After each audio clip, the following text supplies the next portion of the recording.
Tahun 83, saya waktu itu masih sekolah, 83 sebagian saudara belum lahir.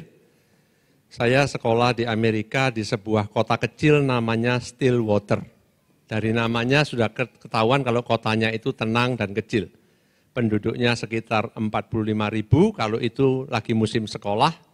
Kalau sekolahnya libur karena sekolahnya besar, penduduknya tinggal 25.000, kotanya langsung sepi. Salah satu teman kami pindah ke LA, jadi kami rame-rame ngantarkan orang desa pergi ke kota. Jalan-jalan ke Disneyland, kami naik yang namanya roller coaster, namanya Space Mountain. Saya percaya sebagian saudara mungkin sudah coba naik Space Mountain, adalah roller coaster di mana ruangannya digelapin. Jadi waktu kami masih kuliah, jadi saya naik sama teman saya. Pas yang duduk di depan saya ini seorang mama sama anaknya umur 9-10 tahun gitu. Anaknya begitu masuk ruangan gelap, anaknya mulai protes sama mamanya karena merasa takut. Mamanya bilang enggak usah takut, pegang tangan mama, enggak ada apa-apa gitu. Kemudian ketika roller coaster mulai jalan, saya dengar di depan saya satu orang sorak-sorak seneng-seneng, yang satu sorak-sorak ketakutan. Kira-kira yang ketakutan yang mana? Mamanya ketakutan, saudara.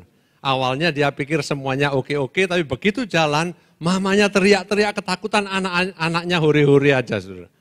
Kehidupan kita seringkali seperti roller coaster seperti itu, saudara. Kita lihat, kita tidak kelihatan apa-apa, tiba-tiba belok kiri, tiba-tiba belok kanan, turun, kita ketakutan. Tapi satu hal yang kita perlu tahu, kita nggak perlu takut. Kenapa? Karena Tuhan itu menyertai setiap kehidupan kita. Ada masa-masa yang baik, ada masa-masa yang tidak baik. Tapi di dalam setiap masa dalam kehidupan kita, Tuhan senantiasa menyertai kita. Hari ini saya mau berbicara tentang kesetiaan Tuhan. Kita punya Tuhan, Tuhan yang setia. Menyertai kita di dalam masa yang baik dan yang tidak baik. Kalau hari ini saudara datang dalam keadaan yang baik, kita bisa bersyukur untuk itu. Kalau saudara datang dalam keadaan yang tidak baik, kita tetap bersyukur dan kita yakin satu hal, saudara tidak sendirian, Tuhan menyertai Bapak Ibu semua. Amin. Mari kita buka dari Ratapan pasalnya yang ketiga. Ratapan pasal 3 ayatnya yang ke-20. Jiwaku selalu teringat akan hal itu dan tertekan dalam diriku.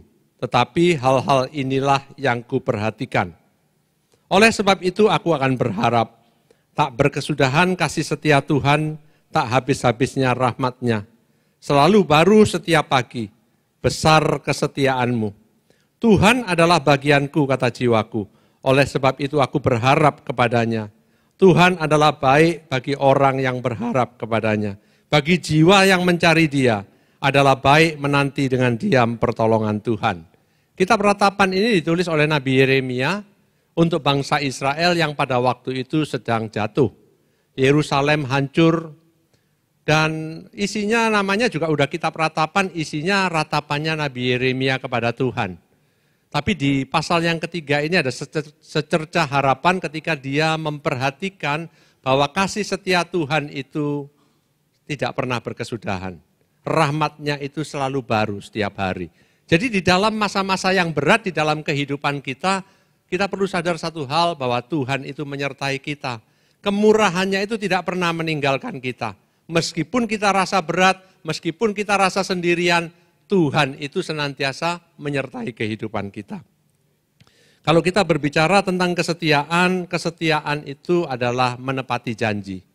Kesetiaan itu selalu bisa diandalkan. Kita hidup di dunia yang tidak banyak kesetiaan. Orang yang dekat belum tentu setia dengan kita. Orang yang memuji-muji kita tidak selalu bahwa orang itu orang yang setia. Hari-hari ini menemukan kesetiaan itu adalah barang yang sangat sulit ditemukan. Bahkan di kitab Amsal pun dikatakan orang yang setia siapa dapat mendapatkannya. Tidak banyak orang yang setia. Kalau saudara mau lihat di pengadilan banyak orang saling tuntut karena orang berjanji dan tidak menepati janjinya. Demikian juga di KUA banyak orang datang untuk mengembalikan surat pernikahannya karena pasangannya ternyata tidak setia. Kita ini hidup di dunia yang tidak sempurna, di mana banyak ketidaksetiaan. Banyak orang berjanji dan tidak menepati janjinya. Siapa di sini pernah dapat janji nggak ditepati? Coba angkat tangan. Pernah ya saudara ya? hampir semua kita pernah dijanjikan sesuatu tapi kita nggak dapatkan janjinya. Sehingga ketika kita mendengar kata kesetiaan itu, bayangkannya juga susah, saudara. Kesetiaan itu seperti apa? Tapi firman Tuhan katakan dia Allah yang setia. Dia Allah yang tidak pernah berubah, dia yang senantiasa menggenapi janji-janjinya. Bagaimana kesetiaan itu? Kita sendiri untuk membayangkannya kadang sulit, saudara. Satu kali ketika saya browsing untuk cari gambar yang cocok atau kata-kata yang cocok, saya temukan tentang orang membandingkan kesetiaan istri dan suami. Dituliskan demikian, istri yang setia itu dites ketika suaminya di dalam titik yang terendah di dalam kehidupannya. Jadi istri itu dites setia atau tidak ketika suaminya itu di titik yang terendah dalam kehidupannya. Bisa jadi perusahaannya hancur, bisa jadi suaminya dipecat, bisa jadi kehilangan segalanya, apakah istri itu mau tetap setia.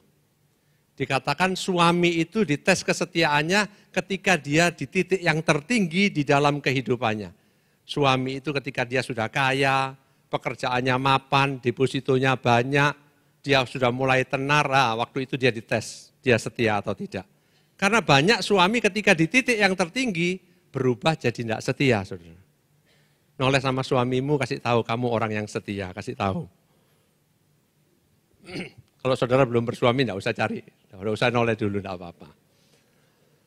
Tapi saya belajar satu hal, ketika Tuhan datang kepada manusia, Tuhan itu di titik yang tertinggi, saudara. Dan manusia itu di titik yang terendah. Dan Tuhan menunjukkan kesetiaannya. Bukan kita ini sudah melayani baru Tuhan datang sama kita, tidak. Bahkan ketika kita masih berdosa, kita belum pernah mencari Tuhan. Kita tidak pernah menyanyikan satu lagu pun untuk memuji Dia. Kita masih memberontak kepada Tuhan. Kita hidup di titik yang paling rendah. Tuhan dari titik yang tertinggi itu mengirimkan anaknya untuk mengangkat kita dari titik yang terendah, untuk bisa bersama-sama dengan Dia. Sehingga kita tidak perlu meragukan lagi kasih setia Tuhan di dalam hidup kita, kesetiaan Tuhan dalam hidup kita. Kenapa? Karena pada waktu kita masih belum mengenal Dia, pada waktu kita masih hidup di titik yang terendah, Tuhan sudah mau datang untuk bawa kita, untuk angkat kita jadi anaknya. Apalagi saat ini kita berkumpul sebagai anak-anak Allah, Tuhan itu senantiasa setia di dalam hidup kita. Kenapa kita harus mengandalkan kesetiaan Tuhan? Karena hidup ini seperti saya tadi katakan, kadang naik, kadang turun, kita nggak pernah tahu apa yang terjadi. Kadang kita pikir semuanya akan berlangsung semua baik-baik saja, sampai tiba-tiba salah seorang dari keluarga ditemukan sakit. Hidup bisa berubah secara total. Hidup semua bisa baik-baik, tiba-tiba pekerjaan kita nggak tahu karena apa hancur. Hidup bisa berubah total. Tidak ada orang yang pernah bisa tahu. Di dalam hidup ini kita perlu belajar untuk mengandalkan diri kita kepada kesetiaan Tuhan. Seringkali ketika kita semuanya sudah mulai baik, pekerjaan mulai baik, tabungan mulai banyak, depositonya sudah banyak, kita merasa kita tidak terlalu perlu Tuhan lagi. Tapi siang hari ini saya mau katakan, mari kita belajar untuk tetap menyandarkan diri kita kepada Tuhan. Kita butuh kesetiaan Tuhan untuk memelihara hidup kita. Beberapa waktu yang lalu istri saya telepon, dia tanya gini, kamu di mana Dedi? Saya bilang saya di kantor. Kenapa? Tapi dari suaranya saya tahu ada masalah. Dia bilang kompornya itu baru saja meledak, dia bilang gitu. Dengar kata meledak itu langsung membuat kaget. Saya tanya, loh siapa yang kena, terbakar enggak, apa yang terjadi? Dia bilang kompor sama oven itu sudah hancur, dia bilang. Tapi tidak ada yang luka. Istri saya hari itu mau memasak sesuatu untuk orang yang dia janjikan, tapi karena harus masak kaldunya lama, dia tidak bisa tungguin terus, dia minta pembantu yang tungguin. Dia pergi mandi, pembantunya kemudian menyuruh pembantu yang lain nunggu dia bersih-bersih. Jadi pada waktu setelah itu pembantu yang terakhir itu yang disuruh nunggu ternyata juga nggak nunggu, saudara. Dia pergi juga, pada waktu itulah kompornya meledak. Bisa saja salah satu dari tiga itu persis di depan kompor, kena ledakan, terbakar, dan kena pecahannya. Tapi saya melihat bahwa Tuhan itu sanggup melindungi kita. Kejadian-kejadian di dalam hidup itu tidak pernah kita bisa prediksikan kapan terjadinya. Kita butuh Tuhan setiap waktu di dalam hidup kita. Kita butuh kesetiaan Tuhan di dalam hidup kita. Tapi orang kadang mikir gini, apa sungguh-sungguh ya Tuhan itu setia? Seperti tadi saya katakan, karena kita ini hidup di dunia yang tidak sempurna, seringkali kita meragukan apakah Tuhan itu selalu menepati janjinya. Kenapa kita mempertanyakan? Karena kita seringkali juga tidak menepati janji kita. Ayo, siapa yang jujur? Siapa yang pernah janji tidak tepat? Oh, kita semua pernah ya? Siapa di sini selalu tepat sama janjinya? Coba angkat tangan. Tidak ada ya? Kita pernah tidak tepat janji. Jadi kita pikir juga Tuhan itu mungkin saja memberikan janji, tapi belum tentu Tuhan akan lakukan. Tapi saya siang ini mau katakan, Tuhan itu selalu menepati janjinya. Dia tidak pernah ingkar kepada janjinya. Hanya karena kita ini tidak sempurna, tidak berarti Tuhan tidak sempurna. Ketika tadi saya cerita tentang pergi jalan-jalan naik roller coaster tadi, sebenarnya saya perginya bertiga, saudara. Mau naik roller coaster bertiga, tapi akhirnya saya naik cuma berdua. Ketika saya mau naik, antri teman saya ini bilang begini, Cip, aku enggak melok, dia bilang. Lu apa? Oh, perutku sakit, aku tak ke kamar mandi. Oh ya wis, kamu pergi ke kamar mandi. Terus kita naik, saudara. Naik sekali. Terus pergi lagi, lihat roller coaster yang lain, kita mau naik. Dia pamit lagi, Cip, aku enggak melok ya. Lu apa? Oh, perutku sakit, aku tak ke kamar mandi. Setelah beberapa kali saya tanya, kamu sakit beneran apa enggak? Rasanya kok enggak sakit? Terus dia bilang, ya memang enggak sakit. Nah terus kenapa? Dia bilang, loh nanti naik pas ngitung salah kayak apa? Lah jatuh, dia bilang begitu. Dia meragukan karena dia merasa bahwa dia sendiri mungkin kalau ngitung tidak teliti bisa jadi insinyurnya juga tidak teliti. Seringkali kita itu membandingkan Tuhan dengan diri kita. Jangan-jangan Tuhan itu mirip-mirip kita. Janjinya banyak tapi belum tentu bisa tepati. Satu hal yang kita perlu belajar, Tuhan itu tidak pernah lupa akan janjinya. Bukan hanya tidak pernah lupa, Tuhan itu sanggup lakukan apa yang dia janjikan. Dia sanggup lakukan mujizat. Tadi kita nyanyikan tidak ada yang mustahil bagi Tuhan. Dia Allah yang sanggup. Kita tidak perlu meragukan apakah Tuhan itu setia atau tidak. Tuhan itu Tuhan yang setia. Tadi saya katakan ketika kita nggak punya apa-apa, ketika kita masih memberontak kepada Tuhan, Tuhan sudah datang mengirimkan anaknya untuk mengangkat kita. Sebesar itulah kasih Tuhan di dalam kehidupan kita. Tuhan itu adalah Tuhan yang setia. Mari kita belajar dalam hidup ini. Untuk mengerti akan kasih setia Tuhan. Atau mengerti akan kesetiaan Tuhan dalam hidup kita. Mungkin kalau kita dibesarkan dari keluarga di mana janji itu sering tidak ditepati, maka kita perlu belajar lebih banyak. Belajar setiap hari bagaimana kita bisa mengapresiasi bahwa apa yang Tuhan janjikan itu Tuhan akan genapi dalam hidup kita. Kalau tidak, kita akan menganggap bahwa Tuhan seperti orang-orang yang lain. Mungkin Tuhan seperti papa kita, banyak memberi janji tapi tidak menepati janjinya. Tuhan bukan seperti papa kita, Tuhan bukan seperti teman-teman kita. Tuhan itu Tuhan yang senantiasa menepati janjinya. Dia Allah yang setia setiap waktu.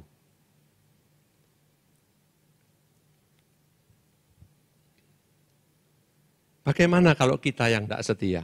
Selalu pertanyaan itu muncul. Kalau saya lagi rajin, pasti Tuhan memberkati. Kalau aku lagi rajin, pasti tidak ada masalah dalam hidupku. Aku kemarin itu gara-gara lupa berdoa, makanya Tuhan hukum aku. Banyak orang mikir seperti itu. Seolah-olah Tuhan itu mencari-cari kapan kita salah, kemudian menghukum kita. Saya mau katakan di dalam firman Tuhan dikatakan, bahkan jika kita tidak setia, di 2 Timotius 2 ayat 13, jika kita tidak setia, dia tetap setia. Karena dia tidak dapat menyangkal dirinya. Di Roma 3 ayat 3 dikatakan, jadi bagaimana? Jika di antara mereka ada yang tidak setia, dapatkah ketidaksetiaan itu membatalkan kesetiaan Allah? Sekali-kali tidak. Tuhan itu Tuhan yang setia. Setia itu merupakan karakternya Tuhan. Kalaupun kita yang mengikut ini tidak setia, Tuhan tetap akan setia. Dia tidak bisa menjadi tidak setia karena dia Tuhan. Mari kita belajar ketika kita sedang dalam dosa, kalau kita sedang dalam rohani kita lagi kering, mari kita datang untuk datang kepada Tuhan. Kalau kita berbuat dosa harus kita lari dari Tuhan, maka kita akan terpuruk lebih jauh. Tapi kita harus yakin satu hal, bahwa Allah yang kita sembah di dalam nama Tuhan Yesus itu adalah Allah yang setia. Kalaupun kita sudah tidak setia, firman Tuhan katakan kemurahan Tuhan itulah yang akan menuntun kita kepada pertobatan. Jadi mari kita kembali lagi kepada Tuhan. Pak Agus, saya masih ingat dia khotbah, kita bisa jatuh berapa kali pun selama kita mau kembali, Tuhan tetap memberikan pengampunan bagi kita. Karena dia Allah yang setia untuk mengampuni. Jadi mari kita kembali kepada Tuhan. Kalau hari-hari ini kita bilang, aku sudah mulai jauh dari Tuhan, siang ini waktu yang paling tepat untuk mengatakan, Tuhan, aku jauh dari Engkau, tapi Engkau Allah yang setia, aku mau kembali lagi kepadamu. Kalau hari ini atau bahkan tadi pagi kita sudah jatuh dalam dosa, mari siang ini kita katakan, aku tahu Engkau Allah yang setia. Siang ini aku mau kembali kepadamu, karena Engkau Allah yang setia. Kesetiaan Tuhan itu tidak berubah. Apa yang terjadi dalam kehidupan kita tidak mengubahkan kesetiaan Tuhan. Kesetiaan Tuhan itu sesuatu yang absolut di dalam hidup kita. Tuhan itu Tuhan yang sayang kepada anak-anaknya. Bagaimana kita bisa mengenal Tuhan lebih lagi, merasakan kesetiaannya di dalam kehidupan kita lebih lagi. Yang pertama, mari kita selalu perhatikan kasih setia dan rahmat Tuhan di dalam hidup kita. Di ayatnya yang ke-21 dikatakan, tetapi hal-hal inilah yang kuperhatikan. Oleh sebab itu aku akan berharap, tak berkesudahan kasih setia Tuhan, tak habis-habisnya rahmatnya. Selalu baru setiap pagi, besar kesetiaanmu. Dikatakan perhatikan hal-hal ini. Kalau kita mau lihat kesetiaan Tuhan dalam hidup kita, perhatikanlah hal-hal ini. Kasih setia Tuhan dan rahmat Tuhan yang tidak pernah habis di dalam kehidupan kita. Kalau kita bisa memperhatikan hal itu, kita bisa belajar bahwa Tuhan itu Tuhan yang setia dalam kehidupan kita. Seringkali Tuhan melakukan sesuatu dan bagi kita sudah tidak bisa meresponinya lagi, atau kita sudah tidak bisa merasakan lagi. Beberapa waktu yang lalu saya diundang ke sebuah pelayanan, saya datang ke tempat pelayanan tersebut, kemudian setelah puji-pujian dikasih kesempatan orang-orang untuk memberikan kesaksian. Karena tidak ada yang mau maju, pemimpin pujian kasih kesaksian yang pertama. Pemimpin pujiannya bercerita bahwa ketika dia berangkat pagi tadi, sebenarnya waktunya sudah mepet. Ketika dia mau berangkat, dia naik bemo dan dia katakan dia harus pindah 2 kali. Tapi ketika dia naik bemo, dia kasih